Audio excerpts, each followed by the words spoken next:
ശക്തി ആരുവിൻ്റെ റൂമിലേക്ക് വന്നതും അവളെ പിടിച്ചെഴുന്നേൽപ്പിച്ച് അവൻ അവളുടെ കവിളിൽ അടിച്ചു. സർ, എന്തേ ചെയ്യുന്നത്? ഒന്നും അറിയാത്തൊരു പാവം നിൽക്കുന്നു. ഇന്ന് നീ ഒറ്റൊരുത്തി കാരണ ഉണ്ണി എന്നോട് ദേഷ്യപ്പെട്ടത്, അവിടെ നിന്ന് ഇറങ്ങിപ്പോയത്. നിന്നോട് ആരോടി വലിഞ്ഞു കയറി വരാൻ പറഞ്ഞത്? ഞാൻ പറഞ്ഞു, ഞാൻ വലിഞ്ഞു കയറി വന്നതല്ലെന്ന്. എന്നെ നിങ്ങളുടെ അനിയൻ ഉണ്ണിയും അച്ഛനും അമ്മയും ക്ഷണിച്ചിരുന്നു. അല്ല, ഇനി അവൻ തൻ്റെ ആരുമല്ലേ? ഡീ, ചൂടാവാതെ സാറേ, ഞാനൊന്ന് ചോദിച്ചതല്ലേ. പിന്നെ ഉണ്ണി പോകുന്നത് ഞാൻ പറഞ്ഞിട്ടല്ല. ഞാൻ ഇവിടെ വന്നതിന് ശേഷമാണ് അവൻ എൻ്റെ പുറകെ പോകുന്നു തന്നെ ഞാൻ അറിഞ്ഞത്. അവനോട് തിരിച്ചു പോവാനും ഞാൻ പറഞ്ഞതാണ്. അവൻ കേട്ടില്ല. അതെൻ്റെ കുറ്റമാണോ ശക്തി സർ? ഡി, നീ കൂടുതൽ ചിലക്കണ്ട. എന്നെയും അവനെയും അകറ്റാൻ നീ ഒരു കാരണമായാൽ താൻ എന്ത് ചെയ്യും പറയടൂ. ഡി, തൻ്റെ ഈ ദേഷ്യം എന്നോട് വേണ്ട. പോയി തൻ്റെ പെണ്ണിനോട് കാണിക്ക്. നിനക്ക് ശക്തിയെ ശരിക്കും അറിയില്ല, എന്നെ തനിക്കും അറിയില്ല. ഞാൻ മഹാതറയാണ്. താനൊന്ന് പോടോ. നിനക്കുള്ള പണി ഞാൻ തരുന്നുണ്ട്. താനോ? ഞാൻ സൂക്ഷിച്ചു വെക്കാം തിരിച്ചു തരാനേ. പിന്നെ അവിടെ ഒന്ന് നിന്നേ. താൻ എന്നെ അടിച്ചതിന് പകരം ഞാൻ എന്തെങ്കിലും തരണ്ടേ? ഇതും പറഞ്ഞ് അവൾ അവൻ്റെ അടുത്തേക്ക് ചെന്നതും അവൻ അവളെ ദേഷ്യത്തിൽ തന്നെ നോക്കി നിന്നു. പിന്നെ അവൾ അവൻ്റെ കവിളിൽ കിസ് ചെയ്ത് ഓടിയതും അവൻ ദേഷ്യത്തിൽ വിറച്ചു. പിന്നെ പുറത്തേക്ക് നടക്കാൻ നിന്നപ്പോഴാണ് അവിടെ എല്ലാം കണ്ട് കിളി പോയി നിൽക്കുന്ന രണ്ടുപേരെ കണ്ടത്. അവരെ ഒന്ന് നോക്കി ശക്തി അവൻ്റെ വീട്ടിലേക്ക് നടന്നു. സർ, ഇവിടെ ഇപ്പം എന്താ നടന്നത്? അതച്ചപ്പോൾ ഞാനും ആലോചിക്കുന്നത്. അവർ ശത്രുക്കളല്ലേ, പിന്നെ എങ്ങനെ ഇടയിൽ കിസ് സീൻ വന്നു? ഇനി നമ്മളറിയാതെ അവർ പ്രേമിച്ച് നടക്കുന്നുണ്ടോ സർ?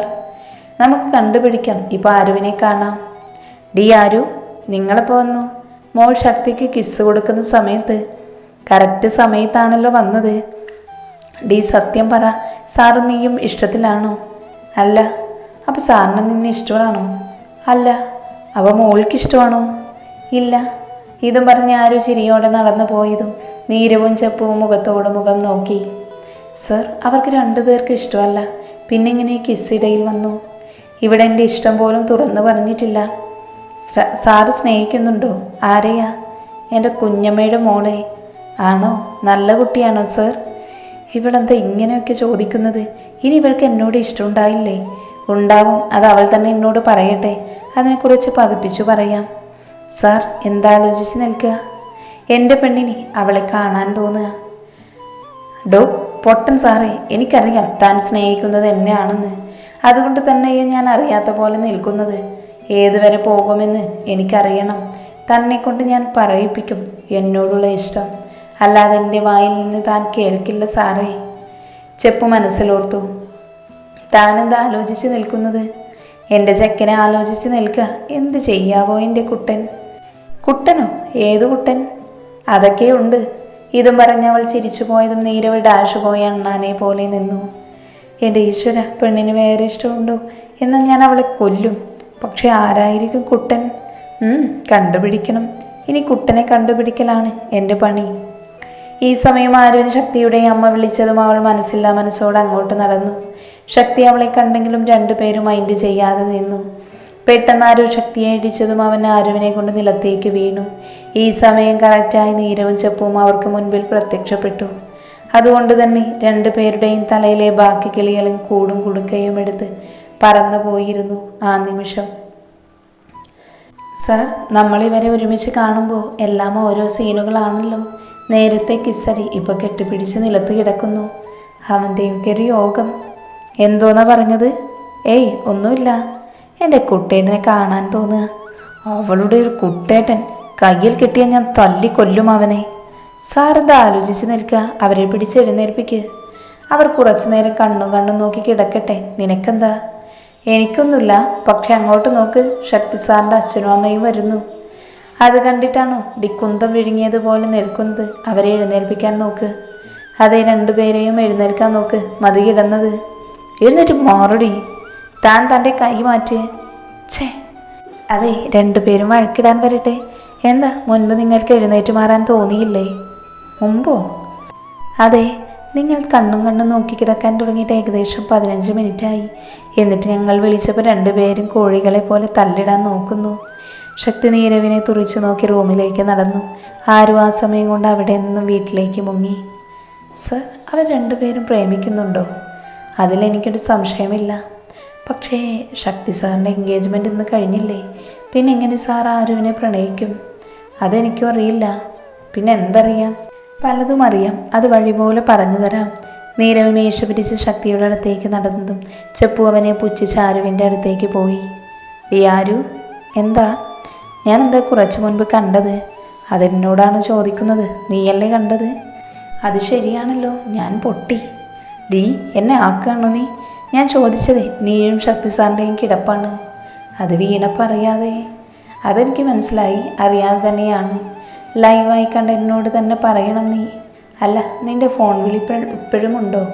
ഉണ്ട്. അത് നിർത്തിക്കൂടെ? കുറച്ചു കഴിഞ്ഞ് നിർത്താം.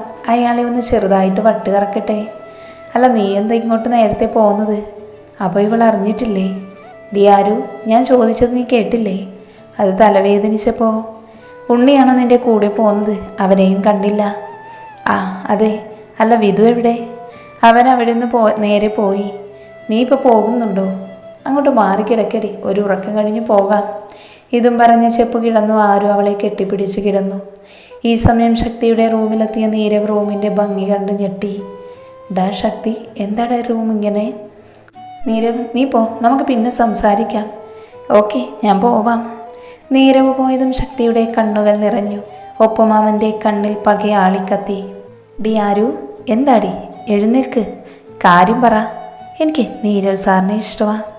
ഞാൻ വിചാരിക്കായിരുന്നു നീ എന്താ പറയാൻ താമസിക്കുന്നതെന്ന്. അപ്പം നിനക്ക് മനസ്സിലായോ ഞാൻ സാറിനെ ഇഷ്ടപ്പെടുന്നത്? നീ സാറിനെ ഇഷ്ടപ്പെടുന്നതും സാറ് നിന്നെ ഇഷ്ടപ്പെടുന്നതും എനിക്കറിയാം. പക്ഷെ അങ്ങേരിപ്പോൾ ഒന്നും പറയുന്നില്ല എന്ന് തോന്നുന്നു. അത് നല്ലതാ, അങ്ങനെ നീ മാത്രം മിങ്കിളായി നടക്കണ്ട. പൊടി ദുഷ്ടേ. പിന്നെ ഞാൻ പോവാ, നാളെ കോളേജിൽ വെച്ച് കാണാം. ശരി ബായ്. ചെപ്പ് പോയതും ആരു ശക്തിയുടെ വീട്ടിലേക്ക് നോക്കി, പിന്നെ താഴേക്ക് നടന്നു. ഈ സമയം ശക്തി ദേഷ്യത്തിൻ്റെ റൂമിൽ അങ്ങോട്ടും ഇങ്ങോട്ടും നടന്നു. പിന്നെ ഒരു കോൾ വന്നതും അവൻ്റെ മുഖത്ത് പുച്ഛച്ചിരി വിരിഞ്ഞു. രാത്രി ശക്തി ഭക്ഷണം കഴിക്കാനിരിക്കുമ്പോഴാണ് ഉണ്ണിയെ അവൻ നോക്കിയത്. ഉണ്ണി, ഞാൻ പറഞ്ഞു എന്നോടിനി മിണ്ടാൻ വരണ്ടാന്ന്. ഉണ്ണി, ഞാൻ പറയുന്നത്. ശക്തി വീണ്ടും എന്തോ പറയാൻ വന്നത്. ഉണ്ണി എഴുന്നേറ്റ് റൂമിലേക്ക് നടന്നു. പിന്നെ ശക്തിയും ഒന്നും കഴിക്കാതെ റൂമിലേക്ക് പോയി. രാത്രിയിൽ ആരും ഫോണെടുത്ത് കയ്യിൽ പിടിച്ച് അങ്ങോട്ടും ഇങ്ങോട്ടും നടന്നു. വിളിക്കണോ? വിളിച്ചേക്കാം. കുറച്ചങ്ങോട്ട് ചീത്തയും വിളിക്കാം. പിന്നെ അവൾ സമയം കളയാതെ ശക്തിക്ക് വിളിച്ചു. ഹലോ, നീ വിളി നിർത്തിയില്ലേ? അങ്ങനെ നിർത്താൻ ഉദ്ദേശിച്ചിട്ടില്ല. പിന്നെ അവൾ വായിൽ വന്ന ചീത്ത മുഴുവൻ അവനെ വിളിച്ചു. പിന്നെ ഫോൺ വെച്ച് ബെഡിലേക്ക് കിടന്നു. ശക്തി ഈ സമയം ചീത്ത വിളി കേട്ട് കിളി പോയി നിന്നു. പിറ്റേന്ന് നേരം പുലർന്നതും കാണുന്നത് തന്നെ നോക്കി നിൽക്കുന്ന ഉണ്ണിയെയാണ്. നീ എപ്പോൾ വന്നു? പോയി കുളിച്ച് റെഡിയായിട്ട് വാടി. വരുന്നു, വേഗം വാ. ഇവനിതെന്ത് പറ്റി? നല്ല ദേഷ്യത്തിലാണല്ലോ. ആലോചിച്ച് നിൽക്കാതെ പോയി കുളിക്കടി. പോയി. ആരു പിന്നെ വേഗം കുളിച്ചു വന്നതും കാണുന്നത് ഇറങ്ങാൻ നിൽക്കുന്ന ഉണ്ണിയെയാണ്. വാ പോകാം. ഉണ്ണി, എന്തു പറ്റി? എനിക്കെന്ത് പറ്റാൻ? കാര്യം പറയടാ. ഞാൻ 2 ദിവസം ഇവിടെ ഉണ്ടാവില്ല, അച്ഛൻ്റെ വീട്ടിലേക്ക് പോവാ. അതിനെന്താ, നീ പോയി വാ. പക്ഷേ നിന്നെ മിസ് ചെയ്യില്ലേ? എനിക്ക് മിസ് ചെയ്യും, പക്ഷെ വേറൊരു സന്തോഷമുണ്ട്. അതെന്താ? നിന്റെ ഏട്ടൻ ചൂടനെ 2 ദിവസം സഹിക്കണ്ടല്ലോ. അതിന് ഏട്ടൻ വരുന്നില്ല, ഞാനും അച്ഛനും അമ്മയും കൂടെയേ പോകുന്നത്. ഉള്ള സന്തോഷവും പോയി. അല്ല, എന്താ പെട്ടെന്ന് പോകാൻ തീരുമാനിച്ചത്? ഏട്ടൻ്റെ മാരേജ് ഫിക്സ് ചെയ്തു. ഇതൊക്കെ എപ്പോ? അതൊക്കെ നടന്നു. നെക്സ്റ്റ് വീക്കാണ് മാരേജ്. അപ്പോൾ വീട്ടുകാരെ ക്ഷണിക്കാൻ പോകുന്നതാ. ആരു, ഞാനൊരു കാര്യം ചോദിക്കട്ടെ? എന്താ? നിനക്കെൻ്റെ ഏട്ടനെ ഇഷ്ടമാണോ? നീ എന്തായി പറയുന്നത്? വെറുതെ ചോദിച്ചതാ, നീ വിട്ടുകള. എനിക്കാഗ്രഹം ഉണ്ടായിരുന്നു എൻ്റെ ഏട്ടൻ്റെ പെണ്ണായി നീ വന്നെങ്കിലെന്ന്. പിന്നെ ആറ്റം ബോബിനെ ഞാൻ കെട്ടണോ? സാറ് വരുന്നു. ആരോ വിളിച്ചു പറഞ്ഞതും 2 പേരും ക്ലാസ്സിൽ കയറി. ആ ദിവസം വേറെ പ്രശ്നമില്ലാതെ കടന്നുപോയി. വൈകുന്നേരം ഉണ്ണി ഇറങ്ങാൻ നേരം ആരു അവൻ്റെ വീട്ടിലേക്ക് പോയി. ശക്തി അവിടെ ഉണ്ടെങ്കിലും അവൾ അവനെ മൈൻഡ് ചെയ്യാതെ നിന്നു. അവർ പോയതും ആരു വീട്ടിലേക്ക് നടന്നു. ആരു, എന്താ അമ്മേ? ഞങ്ങൾ ബർത്ത്ഡേ പാർട്ടിക്ക് പോവാ. നീ വരുന്നുണ്ടോ? ഞാനില്ല, നിങ്ങൾ പോയി വാ. രാത്രിയാ, അതുകൊണ്ട് വാതിൽ കുറ്റിയിട്ടിരുന്നു. ശരി, പോയി വാ അമ്മേ. സമയം കുറേ കടന്നു പോയതും ആരുവിൻ്റെ ഫോണിൽ അമ്മയുടെ കോള് വന്നു. എന്താ അമ്മേ? ഞാൻ അടുക്കളയിൽ പാത്രത്തിലാക്കി വെച്ച ഫുഡ് ശക്തിമോന് കൊടുത്തിട്ട് വാ. ഞാൻ പോവില്ല. എന്നാലേ എൻ്റെ കയ്യിൽ നിന്ന് വന്നാലേ വാങ്ങിക്കൂട്ടും.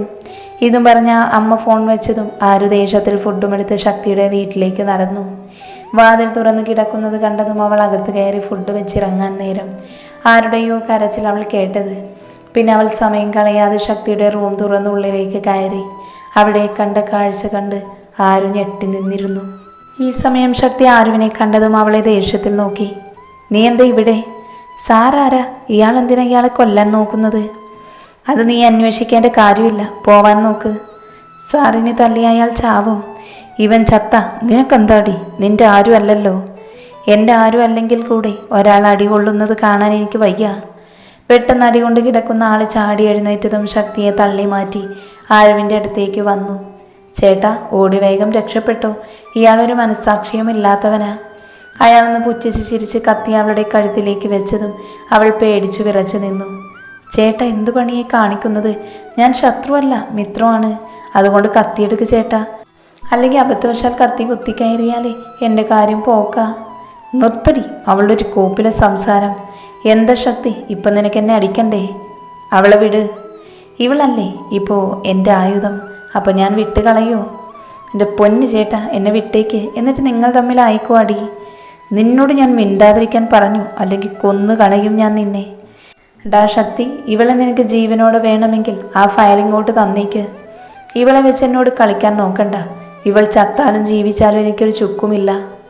നോക്ക്, പറയുന്നത് ദുഷ്ടനാ, മനസാക്ഷിയില്ലാത്ത തെണ്ടി. ഏത് സമയത്താവോ ഇങ്ങോട്ട് വരാൻ തോന്നിയത്? എല്ലാറ്റിനും കാരണം എൻ്റെ അമ്മയാ. അവൾ ഓരോന്ന് ആലോചിച്ച് നിൽക്കുമ്പോഴാണ് ശക്തി അലറിയത്. അതിന് കാരണം അറിയാൻ ആരും അവനെ തന്നെ നോക്കി നിന്നു.